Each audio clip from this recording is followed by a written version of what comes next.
Kaixo, bideoren bitartez, saiatuko gara ikusten Docker Composeek nola funtzionatzen duen eta nola jarri ditzakegun zenbait zerbitzu martxan aldi beren konteinerrak erabiliz, eta baita ere bi kontzeptu nagusi diala nola dian zer dan proxy pass bat, eta baita ere nola erabiltzen dian bin mount motako volumenak eta baita ere name volumeak, bale? Orduan, ikusiko duguna da, lehenbizi, momentu baten oso azkar egiten dalako, erabiliko dugu Docker Compose down -v hau, erabiliko dugu komando hau, ikusteko nola alde ditugun gauza guztiak kendu, ezta? Momentu honetan nik hau probatzen baldin badet, hemen ja Moodleek, ez Moodleek, ez Nginxek, ez ezerk ez du funtzionatuko. Oaz duke behintzat behar, bale? Hemen igual katxean, gordeko azan zerbait, Nextclouden baldin badaukat, 80, Nextcloud, berez ez ezer kargatzen. Jarriko ditugu hauek guztiak martxan, bai? Docker Compose app -d erabiliko dugu, guantxe batean ez gogoratzen zeinan -d-eren variablearen arrazoia, baina, gu jartzen baldin baditugu, Composearen bitartez jartzen baldin baditugu martxan zerbitzu hauek guztik, subatzen da, hemengo Nextcloud honek, oantxe bertan, funtzionatu egin beharko lukela. Ja, ematen nahi zait, akats bat, Nginx berriro probatuko dut, 98 bai, 90, honekin web orrialdea, honekin Nextcloud, baina ikusten da ondo, eta baita ere Moodlea. Ja dena dagoenean martxan, eta barabirazten dugunean egiten da. Ikusten dugu nola dauden ja hiru gauzak prestatuta. Hau dena nola lortu dugu. Goazen lehenbizi ikustea zein dan egitura. Daukaguna da, hemen, eta ingo betena dena pixkat garbitu, ikusten baldin badegu karpeta honetan sortu deguna, hemen dauzkagu, lehenbizi, backup karpeta bat hori dela nik erabilideten zerbait, gero datuak berreskuratzeko, datuak probatzeko nola alditugun importatu, esportatu, baina batez ere dauzkaguna da dockercompose.yaml fitxategi bat, eta gero bi azpi karpeta non dauden bai konfigurazio batzuk eta baita ere datu batzuk sartu alizateko gure edukiontziei. Lehenbiziko gauza, ikusteko denak orokorren nola funtzionatzen duen, sartuko gea Docker Compose. Docker Compose fitxategi hau, azkenean hau da XML bat bezala, honek esaten diona da sistemari zer nahi dugun egitea puntu bakoitzian, esaten dugu hau hemendikan hartu, hau horla sartu, karpeta honetan daukazu informazio hau, irudia mota ontakoa da, bat eta beste, hemen ikusten duguna da, pena bat da ezin detela hau pixka bat handitu hobeto ikusteko, baina, hemen ikusiko genukena da, hau ezin dut handitu, txikitu baina handitu ezin dut. Ikusten duguna da, begira, adibidez, hori izan du, Nextcloud Lab izena du, zerbitzu honen izenak, eta gero, zerbitzu batzuk daude bere barruan, zeintzuk dira, datu base bat, Moodle bat, Nextcloud bat, eta web orrialde bat. Orduan, nola funtzionatzen du beti? Bazten dena da, irudi bat hartu, gero politika bat ezartzen dugu nola zenbat aliz berra birabazi behar dan, gero, environment hemen daude datu batzuk diala pasaitzak eta sartu behar zaizkion datuak ondo funtzionatzeko, zein dan rootaren erabiltzailea eta bere pasaitza, eta horrelako gauzak. Gero ikusiko dugu non dagoen gordeta informazioi. Gero daukagu baita ere, health check, erabiltzen dugun txekeo bat ikusteko dena ondo funtzionatzen ari dela. Eta gero oso garrantzitsuak dira, adibidez, datu basek, sortzen ditun informazio guztiak, porque gero datu basetan gauza gehitzen, eta aulak sortzen, erabiltzaileak, bat eta beste, hori guztia gordetzen da dbdata izeneko unitate baten, baina dbdata unitatea guk ezin dugu ikusi. Hau da, Dockerrek egiten du zerbitzu bakoitzeko informazio bat, volumen bat sortu, eta hor gordetzen du informazioa beharrezko baldin bada. Adibidez, datu basetan behar du, Baina web orrialdeetan, Nginx bezalakotan ez du behar, ze web orrialdeak ez du sortzen inolako informazio berririk, ez dintzat kasu honetan. Orduan informazio hori ez du gordetzen. Baina beste honetan, datu basetan bai. Health checka alde bate utziko dugu momentuz, eta ikusten dugu, denetan gertatzen dela berdina. Modelak berdina, irudi bat hartzen du saretikan, egiten du berrabirazi, depends on, beti behar du datu basea, martxan egotia, bestela ezin da funtzionatu, eta datu basearen kondizioa izan behar da, egon behar dela healthy, hau da gehitu dugun gehigarri bat funtzionamendua guendikan da hobeagoa izateko, eta bain daude, gauza bat kritikoa dana. Lehen esan dut, badagola, Composek sortzen duen volumen bat, zerbitzu bakoitzeko datuak sortzen ditu nean, da Moodlek datuak sortzen ditu, eta hori izango litzateke Moodle data izeneko unidadea. Eta hori egiten duena da, Moodle datan gorde, Moodle dataren barruko guztia. Azkenian aldaketa guztiak hor daude. Eta gero daukagu beste bat, eta da, .moodle karpetan dagon informazio guztia nahi dugu irubebikoitza HTML-eren barruan sartzea. Tau zergatik da? Moodlek bere barneko informazio, bere barneko edukia ez du zuzenean Moodle HQ, Moodle PHP Apache 8.2 iruditikan hartzen. Guk egin behar dugu informazio bat gehiago jaitsi eta sartu behar dugu karpeta batean bera gero atzitu alizateko. Eta hemen, sortzen ari gea lotura hori hosteko .moodle karpetako edukiaren eta irubebikoitza HTML-eren arten. Bai? Bueno, hori ikusiko dugu baita ere pixka gerago nun dagon informazio guztia. Eta azkenengo gauza, Nextcloudekoa da berdina, nahiko nukena da sartu web orrialdean, ze web orrialdeanek Nginx zerbitzariak egiten duna da proxy server batek bezala funtzionatu. Hau da, eskaera guztiak iritsiko zaizkio proxy serverari, Nginxi alegia. Eta ikusten duguna da, berak, eskaerak, entzuten ditu 80-80tikan, baino kanpotikan eskatuko zaizkio 80-80 Gero berak bideratzen dio bere buruari, edo izenaren arabera pasako dizkio Nextcloudi edo Moodlei.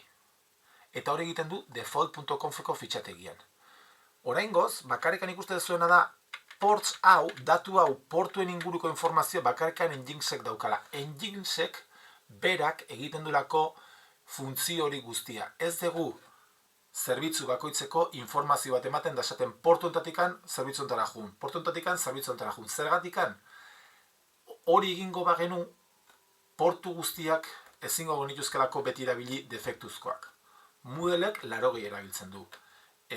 Nextcloudek 80 erabiltzen du. Eta metodo honekin, proxy server bat erabiliz, 80 erabiltzen jarraitu dezakete. Baina, klaro, horretarako hemen egin behar da partxe arraro bat. Bai? Ikusiko dugu partxe hori non dagon. Bai? Ikusten da, ordun hemengo informazioa gutxi gora bera nola dagon eginda, badaude egia da, lerro batzuk nahiko komplikatuak dianak, batez ere health checkoak, baina beste guztian nahiko ulergarria da. Zer egiten dugu? Hemen daukagu ordun karpeta, eta hori dago nano Docker Compose jamel hori behiratu dugu.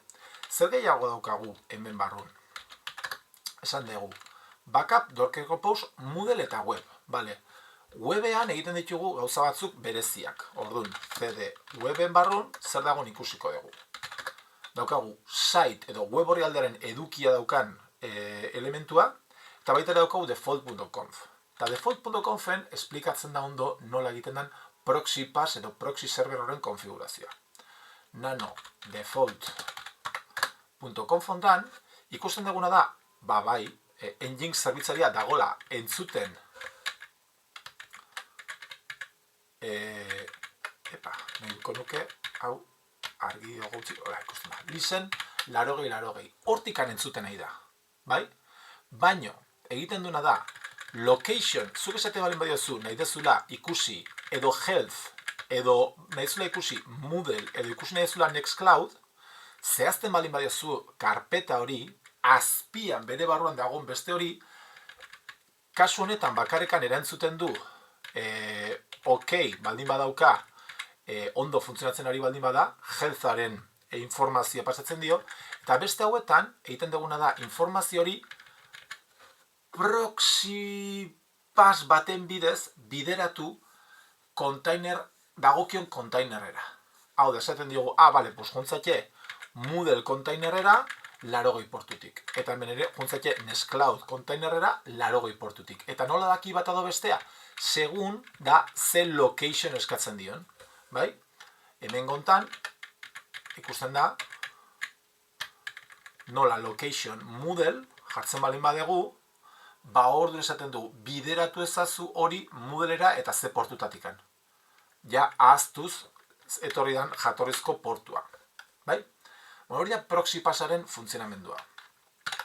Eta gero, azkenean, edukiak, edo egiten ditugun lotura horiek, ikusiko ditugu nola, badagon informazio bat, bai hemengo CD saitaren barrun, dago web orrialde bat. Bai?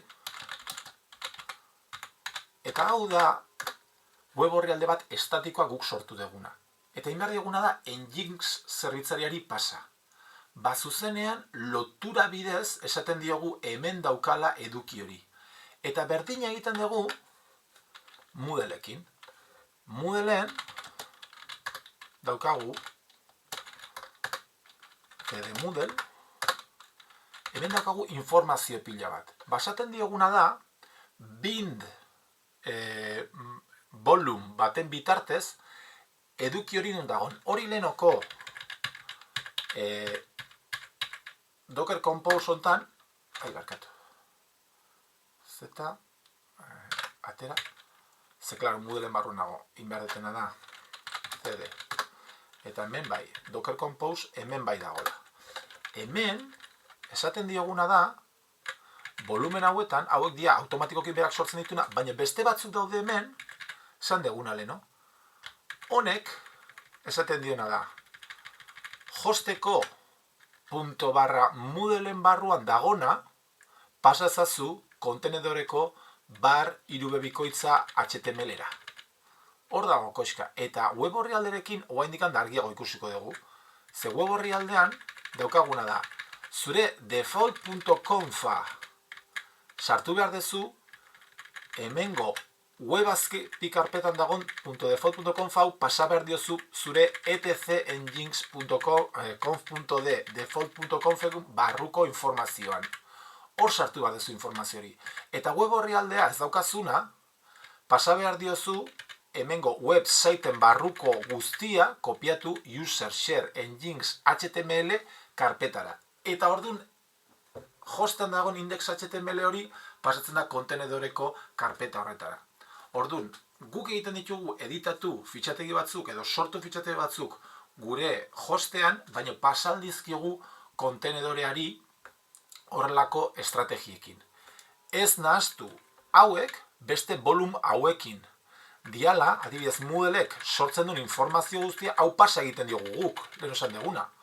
Hau da bind motakoa, baina beste bigarren hau, azpiko hau, Moodle data ditzen den hau, da berak sortzen duen, hau da, Dockerrek sortzen duen volumen bat, edukientzioni honetan sortzen den informazio berri guztia, aldaketa guztiak gordetzeko. Ze Moodle ez da web orrialde estatiko bat. Moodleen datuak aldatu, sortu egiten dira. Edukiak egitu egiten da. Eduki hori gordetzen da, Moodle datako eduki hori gordetzen da Moodle data izeneko volumen baten. Eta nahiko bagenu edukientziaren informazio guztia hartu, halko genuke Moodle data volumen horretako informazio guztia hartu.